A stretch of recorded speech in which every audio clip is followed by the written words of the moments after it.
मंगेश यादव था, इसीलिए UP STF ने उसका एनकाउंटर कर दिया।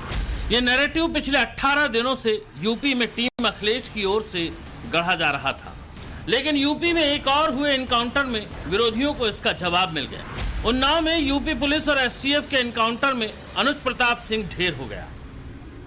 खड़े हैं अचलगंज के उसी बेथर इलाके में, जहां पे वो यहां से अपने बाइक से अपने साथी के साथ भाग रहा था, और ये वही स्पॉट है जहां पे हम हैं, और यहाँ पे उसका ब्लड पड़ा हुआ है। जब एनकाउंटर के दौरान उसको गोली लगी थी पुलिस की, और यहाँ पे ये वही स्पॉट है, देखिए आप, यहाँ पे ब्लड पड़ा हुआ है। ये अनुज प्रताप सिंह का ही बताया जा रहा है, और गोली लगने के बाद पुलिस उसको जिला अस्पताल ले जाती है। जिला अस्पताल में इसकी इलाज के दौरान डॉक्टर उसे मृत घोषित कर देते।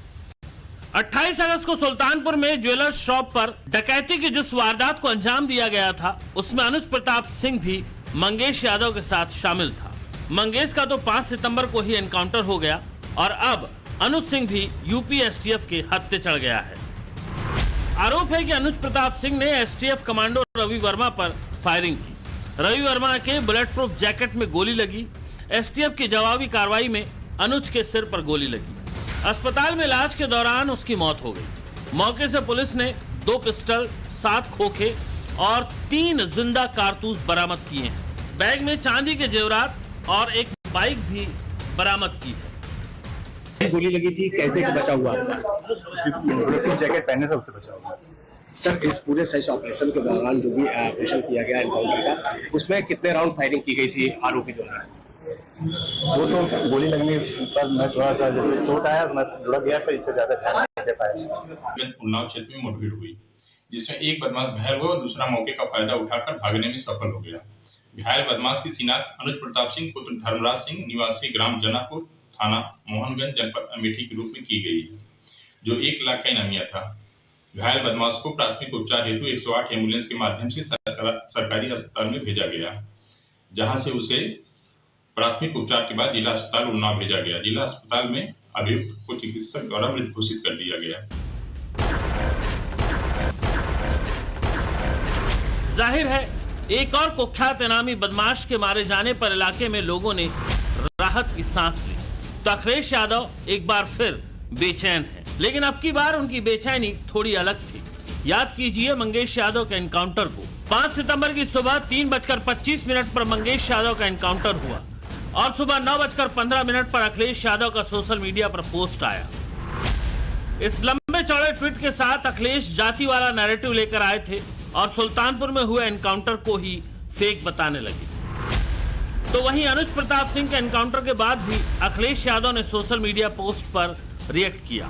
सुबह 4 बजे के करीब एनकाउंटर होता है, और पोस्ट आता है दोपहर 2:05 पर। इस पोस्ट में उन्होंने एनकाउंटर को फर्जी बताने की कोशिश की, लेकिन यहाँ जाति वाला एंगल गायब था, जो मंगेश यादव के एनकाउंटर के बाद की पोस्ट में दिखा था।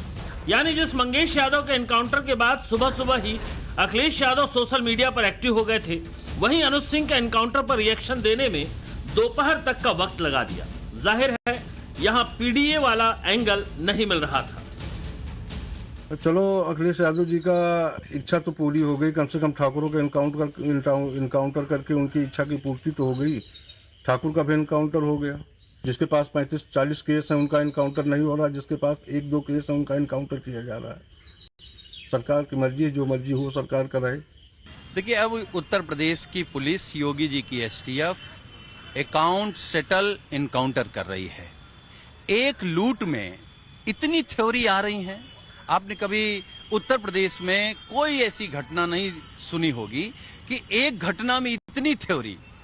कभी एसटीएफ कहती है कि मुख्य आरोपी ने सरेंडर कर दिया, कभी कहती है मुख्य आरोपी का उन्हें हाफ इनकाउंटर कर दिया, कभी मुख्य आरोपी का आप कहते हैं इनकाउंटर कर दिया, फिर आपने आज एक मार दिया।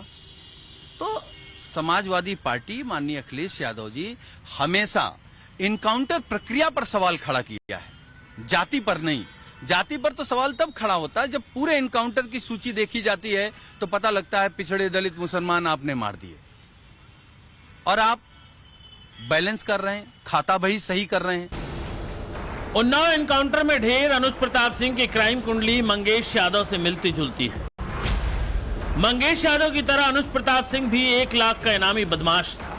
मंगेश पर जहां जौनपुर, सुल्तानपुर, प्रतापगढ़ समेत कई जिलों में केस दर्ज थे, तो वहीं अनुज सिंह के ऊपर भी 2 मुकदमे थे। मंगेश यादव पर जहां 2022 में सुल्तानपुर के करौदी कला थाने में गैंगस्टर एक्ट का मुकदमा दर्ज हुआ था, तो वहीं अनुज प्रताप सिंह पर गुजरात के सूरत में एसबीआई में हुई लूट की वारदात में शामिल होने के आरोप थे। जाहिर है यूपी एसटीएफ का सलूक दोनों के लिए एक जैसा रहा। मंगेश यादव हो या फिर अनुज ठाकुर, दोनों ने कानून को चुनौती देने की कोशिश की और दोनों को इसका अंजाम भुगतना पड़ा। नए भारत के नए उत्तर प्रदेश में सुरक्षा भी है तो सम्मान भी है। बेटी की सुरक्षा में कोई सेंध नहीं लगा सकता, अगर कोई लगाएगा तो उसको उसका खामियाजा भुगतना पड़ेगा।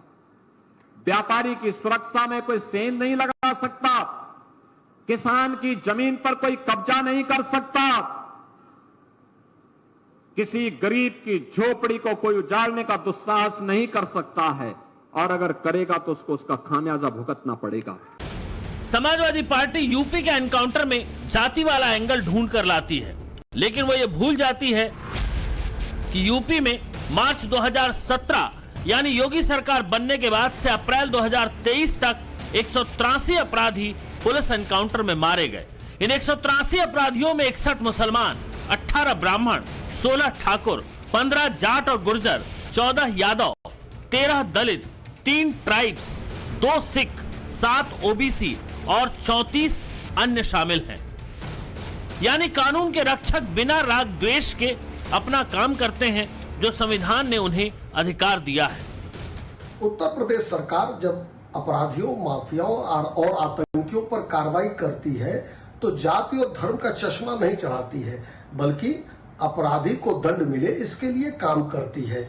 हाँ, उत्तर प्रदेश में पूर्व मुख्यमंत्री समाजवादी पार्टी के राष्ट्रीय अध्यक्ष अखिलेश यादव जो अपराधियों और माफियाओं के संरक्षण करता है, वो जरूर जाति धर्म का चश्मा लगाकर अपराधियों को संरक्षण देते हैं।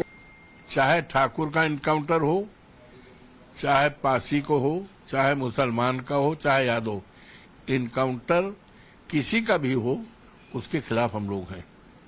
चाहे हमारे नेता माननीय अखिलेश जी हों, चाहे कुछ हो, हमारे नेता चाहे माननीय मुलायम सिंह जी रहे हों, चाहे आज अखिलेश जी रहे हैं, हम लोग इनकाउंटर पर और या किसी के साथ अन्याय किया जाए तो समाजवादी पार्टी आंदोलन के कोख से पैदा हुई है, हमेशा संघर्ष किया है, लड़ाई लड़ा है, तो ये विचारधारा हमारी नहीं। यूपी में सीएम योगी की पुलिस सरनेम पूछकर गोली नहीं मारती, बाकायदा केस की स्टडी करती है, आरोपी की हिस्ट्री खंगाली जाती है, अपराध कितना बड़ा है ये भी देखा जाता है, लास्ट ऑप्शन दिया जाता है सरेंडर करने का। इसके बाद भी अगर कोई नहीं मानता तो हिसाब ऑन द स्पॉट होता है। यही टाइमलाइन रही मंगेश यादव और अनुज प्रताप सिंह के साथ।